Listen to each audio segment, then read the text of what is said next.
ഞാനിന്നിവിടെ ഉണ്ടാക്കാൻ പോണത് ഓട്സ് ബിസ്ക്കറ്റാണ് കേട്ടോ. അതിന് റോൾഡ് ഓട്സ് ആണ് എടുത്തത്. അത് പൊടിച്ച് അതിൽ ഒരല്പം കൊക്കോ പൗഡർ ചേർത്തിട്ടുണ്ട്. പിന്നെ വേണ്ടത് പഞ്ചസാര പൊടിച്ചത്, കുറച്ച് കശുവണ്ടി നുറുക്ക്, ബട്ടർ 100 ഗ്രാമാണിത്. ഇതിൻ്റെ അത് മുഴുവൻ വേണ്ട, പകുതി മതി കേട്ടോ. പിന്നെ വാനില എസൻസ്. പഞ്ചസാര പൊടിച്ചതിലേക്ക് നമുക്ക് ബട്ടർ ഇട്ടിട്ട് നന്നായിട്ടൊന്ന് മിക്സ് ചെയ്തെടുക്കാം.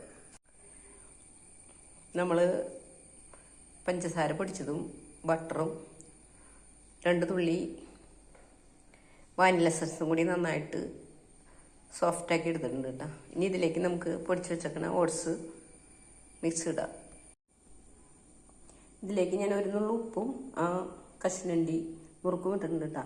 നമ്മളിങ്ങനെ കുഴയ്ക്കുമ്പോൾ ഇത് നനവ് പോരായിക തോന്നുകയാണെങ്കിൽ നമുക്ക് 1-2 ടീസ്പൂണ് റൂം ടെമ്പറേച്ചറിലുള്ള പാലൊഴിക്കാം.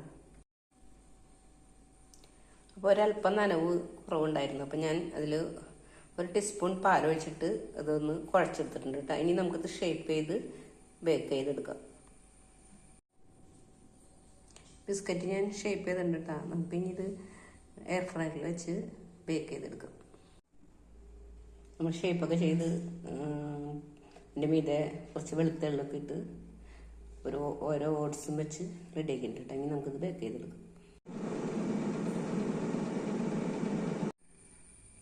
അതിന് നമ്മുടെ ബിസ്ക്കറ്റ് ഇവിടെ റെഡി ആയിട്ടുണ്ട് കേട്ടോ. അതിപ്പോൾ തന്നെ എടുത്ത് ചൂടാറിയിട്ട് കഴിച്ചാലാണിത് നല്ല ക്രിസ്പി ആയിട്ടിരിക്കുള്ളൂ.